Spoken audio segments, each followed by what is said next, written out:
الی مرجعکم فانبئکم بما کنتم تعملون۔ جان لینا، یاد رکھنا، میری ہی طرف لوٹ کے آنا ہے تو میں بتا دوں گا جو کچھ تم کرتے تھے۔ میرے دوستوں اور بزرگوں، قرآن کی تعلیم، حدیث کی تعلیم بنیاد ہے۔ اللہ اور اس کے رسول کے مقابل کسی کی بات سنی جا سکتی، مطابق سنی جائے گی۔ جو اللہ اور اس کے رسول کے مطابق بات کرے گا سنی جائے گی، مانی جائے گی۔ مقابل بات کرے گا تو نہیں سنی جائے گی۔ ماں باپ کا کہنا ماننا ہے، سوائے اس بات کے کہ وہ شریعت سنت کے خلاف کہیں گے تو مانا جا سکتا۔ لا طاعت لمخلوق فی معصیت الخالق۔ اللہ کی نافرمانی میں مخلوق کی جو بات کی جائے، مخلوق بات کرے جس میں اللہ کی نافرمانی ہو تو وہ بات کسی کی مانی جا سکتی نہیں۔ اب یہاں ایک بات پھر کہہ رہا ہوں، سمجھداری سے سمجھنا۔ کبھی کبھی استاد امتحان لینے کو کوئی بات کرتا ہے، مرشد آزمانے کو کوئی بات کرتا ہے، اس پہ فوراً فتویٰ نہیں لگانا۔ اگر وہ کامل مرشد ہے، وہ آپ کو پکا کرنا چاہتا ہے، کبھی کبھی غلط بات پوچھی جاتی ہے آپ سے تو وہ امتحان ہوتا ہے، اس پہ فتویٰ نہیں لگا دینا۔ مثلاً استاد آپ سے کوئی ایسی بات کہے جو بظاہر غلط ہو تو آپ اسے کہیں گے کہ کیوں جی آپ غلط باتیں پوچھتے ہو، جھوٹ پوچھتے ہو سکتا ہے وہ امتحان کر رہا ہو۔ اسی طرح مرشد، کامل مرشد کی بات دوسرے کی بات نہیں، لیکن نافرمانی کا حکم دے گا تو وہ مانا جا سکتا نہیں۔ یہاں ہر ایک کا معاملہ ایک جیسا، اونچی گئی ہے، جو کامل مرشد ہے بیعت کرنے کی کوئی شرط لگا دے، کوئی ایسی بات کر دے کہ آپ کو چبھے، وہ ہو سکتا ہے امتحان لے رہا ہو۔ میں نے آپ کو اس طرح کئی مرتبہ واقعات سنائے۔ حافظ شیرازی کا واقعہ ہر سال آپ سنتے ہیں مجھ سے فرمائش کر کے، اسی طرح دوسرے سنائے ہوئے ہیں آپ کو۔ تو ہر ایک کا معاملہ ایک جیسا نہیں، لیکن یاد رہے شریعت و سنت کے خلاف کسی کا حکم مانا جا سکتا نہیں۔ ہاں اگر کوئی امتحان لے رہا ہے، وہ کامل ہے، سنبھال سکتا ہے تو وہ بات دوسری ہے، لیکن ایسا عام نہیں ہوگا، وہ بہت ہی خاص کوئی کسی کا معاملہ ہوگا، اس کے لیے سب کا حکم ایک جیسا نہیں ہوگا۔ ماں باپ اگر کہہ دیں اور وہ بات قرآن حدیث کے خلاف ہو، نہیں مانی جائے گی۔ جماعت کے ساتھ نماز نہیں پڑھا کرو، نہیں مانا جائے گا۔ ہاں خطرہ ہے، حالات بہت ہی عجیب ہیں، ماں باپ نے کسی نے روک دیا کہ آج نہ جاؤ یا ابھی نہ جاؤ، وہ اور بات ہے، لیکن ویسے کہہ دیں داڑھی نہ رکھو، تم یہ جماعت کے ساتھ نماز پڑھنے نہیں جایا کرو، اس طرح کی باتیں اگر وہ کریں گے تو وہ مانی جا سکتی، اور اس میں اگر وہ ناراض ہوں گے تو ان کی ناراضی کی پرواہ بھی کرنی نہیں، حالانکہ اللہ ہی تاکید فرما رہا ہے، اللہ ہی تاکید فرما رہا ہے ماں باپ کے ساتھ بھلائی کی، مگر ساتھ ہی فرما دیا شریعت سنت کے خلاف، اللہ رسول کے خلاف بات ہوگی تو نہیں مانی جائے گی۔ کہا جاتا ہے یہ آیت کا شان نزول حضرت سعد ابن ابی وقاص رضی اللہ تعالیٰ عنہ صحابی ہیں، ان 10 صحابیوں میں سے جن کو حضور نے جنت کی خوشخبری دی، ان میں سے ایک صحابی ہیں۔ کہتے ہیں یہ ان کے بارے میں نازل ہوئی، ان کے حق میں۔ یہ اپنی والدہ کے بڑے فرما بردار تھے۔ فرما بردار فارسی کا لفظ یعنی بہت کہنا مانتے تھے، ماں کا بہت ہی خیال رکھتے تھے، اوبیڈینٹ تھے۔ جب ایمان لے آئے تو ان کی ماں نے کہا کہ اسلام چھوڑ دو ورنہ میں کھانا پینا چھوڑ دوں گی۔ ماں نے ان سے کہا کہ تم دین کو قبول کر لیا اسلام کو تو تم اس کو چھوڑ دو ورنہ پھر میں کھانا پینا چھوڑ دوں گی، میں سوکھ کے مر جاؤں گی، جب میں مروں گی تو میرے خون کا، میری موت کا وبال تجھ پر ہوگا۔ یہ کہہ کر ماں نے کھانا پینا چھوڑ دیا، دھوپ میں بیٹھ گئی۔ 24 گھنٹے میں ہی اس کی جو حالت ہو گئی، آپ 24 گھنٹے کھائے پیے نہیں تو کیا حال ہو جائے گا آپ کا۔ اس کی حالت غیر ہونے لگی۔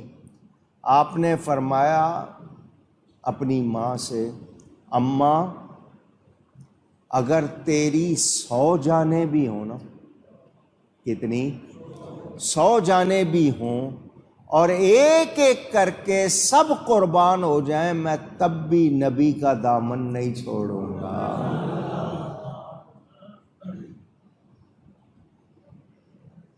مومن کو نبی سے کتنی محبت ہونی چاہیے، اور دین اسلام میں آ کر پلٹنے کا کوئی تصور نہیں ہونا چاہیے۔ جس طرح آگ میں جانے کو برا سمجھتا ہے، اسی طرح دین سے پھر جانے کو بھی برا سمجھے۔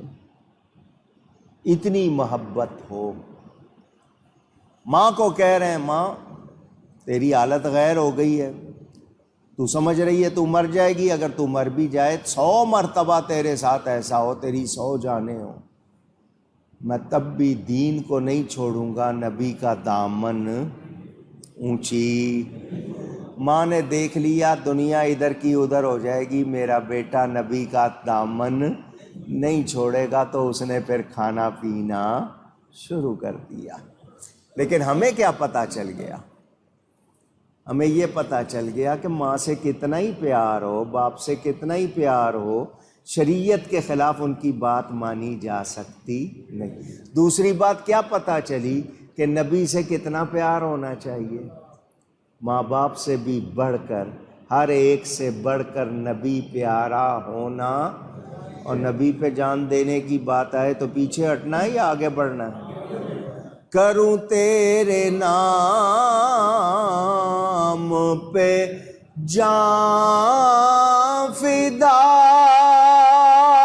نہ بس ایک جان دو جہاں فدا، دو جہاں سے بھی نہیں جی بھرا، دو جہاں سے بھی نہیں جی بھرا، کروں کیا کروڑوں جہاں نہیں۔ سمجھ آ رہی ہے بات؟ ہمیں نبی کتنا پیارا ہونا۔ حضرت طلحہ احد میں نبی کے سامنے، کافر تیر مار رہا ہے، سامنے کھڑے ہو گئے حضور کے، جسم چھلنی ہو گیا، کوئی جگہ نہ بچی جہاں تیر نہ لگا ہو، زخم نہ لگا ہو۔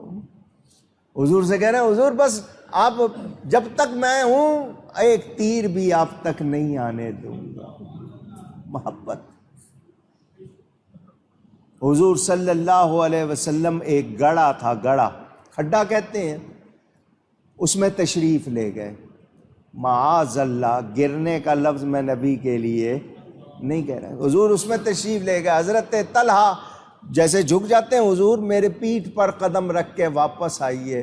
فرمایا تو نے خود پر جنت واجب کر لی، انعام دے رہے نبی پاک صلی اللہ علیہ وسلم۔ نبی کتنا پیارا ہونا چاہیے۔ ماں باپ اگر روکیں گے بھی تو رکنا۔ حضرت ابو بکر ایمان لائے، کافروں نے پکڑ کے بہت مارا، اتنا مارا جس کو اردو میں کہتے ہیں نا ادموا کر دیا، یعنی ایسی حالت کہ روح نہیں نکلی لیکن جسم زخمی۔ ماں نے کہا بیٹا دیکھ تیرا کیا حال کر دیا ہے، حضرت ابو بکر کی آنکھ کھلی تو یہ نہیں کہ میں کہاں ہوں کون ہوں، سب سے پہلا جملہ منہ پہ کیا آیا؟ میرے حضور کیسے، میرے نبی پاک کیسے ہیں، ان کی خیریت مجھے دو۔ اندازہ کر، واقعہ بڑا مشہور ہے، آپ نے سنا، جنگ احد سے واپس آ کر ایک عورت کھڑی ہے، اس کو کسی نے کہا تیرا شوہر شہید ہو گیا۔ اس نے کہا یہ بتاؤ اللہ کے نبی کیسے؟ دوسرے نے کہا تیرا بھائی بھی شہید ہو گیا۔ اس نے کہا یہ بتاؤ اللہ کے حبیب کیسے؟ ایک نے کہا تیرا بیٹا بھی شہید ہو گیا۔ اس نے کہا بتاؤ اللہ کے حبیب کیسے؟ حضور تشریف لائے، اس کو پتا چلا کہ حضور سامنے آ گئے، حضور کو دیکھا، کہا بس آپ ہیں تو کچھ اور غم۔ نبی سے کتنی محبت ہونی چاہیے، کیا ہے ہمیں؟ ماں باپ بڑے پیارے ہوتے ہیں مگر نبی سب سے زیادہ پیارا۔ ماں باپ کوئی غلط حکم دیں گے ہرگز مانا نہیں جائے گا۔ یہ قرآن کی آیت ہے، اللہ کا حکم ہے۔ وہی اللہ جو فرما رہا ہے ماں باپ کے ساتھ بھلائی کرنی ہے، تاکید فرما رہا ہے، زور دے رہا ہے، وہی فرما رہا ہے، ان کی غلط بات مانی جا سکتی نہیں۔ اچھا، اب آ گئی صورت پیش کہ باپ نے یا ماں نے کوئی غلط بات کر دی ہے، اب آپ نے ان کو سمجھانا ہے پیار سے، لڑنا نہیں ہے، لڑنا نہیں ہے۔ اچھا، باپ کی ایک بات ہے، ماں کی ایک بات ہے، آپ کسی ایک کی طرف پارٹی بن کے دوسرے کا دل نہیں دکھائیں گے۔ آپ نے کوشش کرنی ہے ان کو سمجھانے کی کہ جو یہ بات کر رہے ہیں وہ درست نہیں، طریقے سے جتنی معلومات ہے ان کی رہنمائی کرنی ہے، سمجھانا ہے، مگر ان کے ساتھ اس وقت بھی بدتمیزی کرنی نہیں۔ ماں باپ کافر بھی ہوں تب بھی ان کی خدمت کرنی ہے۔ مسلمان نہیں ہے، خدمت کریں گے، لیکن جو ایمانی قلبی محبت ہوتی ہے وہ نہیں رکھی جائے گی، اور ان کی کوئی غلط بات بھی نہیں مانی جائے گی۔ اللہ فرماتا ہے میری طرف ہی پلٹنا ہے، یاد ہونا چاہیے، ادھر ادھر کہیں بھاگ نہیں سکتے، لوٹ کے میرے پاس ہی آنا، اور مجھے معلوم ہے تم سب کچھ جو کرتے ہو، مجھ سے کچھ چھپا۔ ماں باپ کا مادری اور پدری حق ضرور ادا کرنا ہے، لیکن ہم شریعت و سنت کے خلاف کسی کی بات مان سکتے اونچی، جب کفر میں ماں باپ کی اطاعت نہیں تو کسی اور کا ذکر ہی کیا۔ اب یہاں پھر ایک بات سن لیں،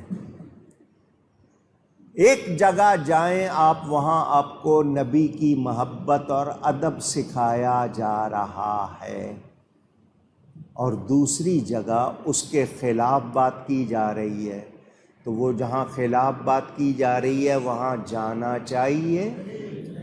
آواز آئے؟ آپ تو کہتے ہیں سب کو سننا چاہیے۔ جی جب تک سنیں گے نہیں پتہ کیسے چلے گا؟ تو پتہ تو چلے نہ چلے، ایمان چلا جائے گا۔ برے کی صحبت، اس میں پڑھ کر آپ اپنا ایمان بچا نہیں سکیں گے، شیطان اچھوں کی محنت برباد کر دیتا۔ اسی لیے جو غلط لوگ ہیں نہ ان کو سننا ہے، نہ ان کو پڑھنا ہے، نہ ان کی طرف دھیان لگانا ہے۔ ہمیں کس کی طرف دھیان لگانا ہے؟ سچ کی طرف، حق کی طرف۔ اعلیٰ حضرت کیا فرماتے ہیں؟ لے خبر جلد کے غیروں کی طرف دھیان گیا، میرے مولا میرے آقا تیرے قربان گیا۔ اس شعر کو کبھی موقع ملا تو سمجھاؤں گا۔ لے خبر جلد، حضور کی بارگاہ میں عرض کر رہے ہیں حضور توجہ فرمائیے، دھیان دوسری طرف جا رہا ہے، دوسرے کیا کر رہے ہیں، ان کے ساتھ کیا کیا ہو رہا ہے، نوازے جا رہے ہیں، فلانا ہو رہا ہے، جلدی خبر لیجئے۔ حضور ذہن جو ہے وہ بھٹکتا ہے، دوسروں کی طرف جا رہا ہے۔ آگے کہتے ہیں میرے مولا، میرے آقا تیرے قربان گیا۔ یہ پہلے مصرے میں جو بات ہوتی ہے دوسرے مصرے میں یا تو جواب ہوتا ہے یا اس کی تکرار ہوتی ہے۔ یہاں یہ ہے کہ جی دھیان، جلدی توجہ فرمائیے، میرا دھیان دوسری طرف جا رہا ہے، اور آگے کہہ رہے ہیں میرے مولا میرے آقا تیرے قربان گیا۔ تو یہ ربط کیا ہے؟ جب عرض کی نا لے خبر جلد کہ غیروں کی طرف دھیان گیا، جب اتنی بات کی حضور نے فوراً جلوہ کرا دیا، مہربانی کر دی، تو خوش ہو کے کہتے ہیں میرے مولا میرے آقا تیرے قربان گیا۔ تو حضور صلی اللہ علیہ وسلم کے چاہنے والے، سچے ماننے والے، وہ کسی غیر کی بات سن سکتے نہیں۔ ان کے کسی دشمن، مخالف، بے ادب یا بے ادب کے حمایتی کو سننا، ملنا، دیکھنا، پڑھنا پسند نہیں کریں گے۔ تو ہمیں پکا رہنا ہے۔ اور پھر جو بندے کر رہے ہیں، کہاں کس کا کہنا مان رہے ہیں، کہاں نہیں مان رہے، کہاں نرم ہو رہے ہیں، اللہ فرماتا ہے مجھے سب معلوم۔ الیہ مرجعکم، میری طرف ہی پلٹ کے آنا ہے نا۔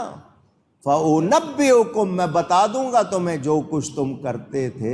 کیا سمجھتے تھے اللہ کو پتہ نہیں؟ اللہ سے کچھ بھی چھپا ہوا نہیں۔ اب سنو، جو بالکل سچے ہو کے نیکی کرتے ہیں ان کے لیے کیا؟ وَالَّذِينَ آمَنُوا وَعَمِلُوا الصَّالِحَاتِ لَنُدْخِلَنَّهُمْ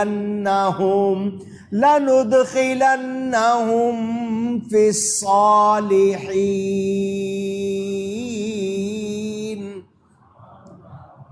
اور جو ایمان لائے اور اچھے کام کیے ضرور ہم انہیں نیکوں میں داخل کریں گے، شامل کریں گے، وہ نیکوں کے ساتھ ملا دیے جائیں گے، نیکوں میں شمار کیے جائیں گے۔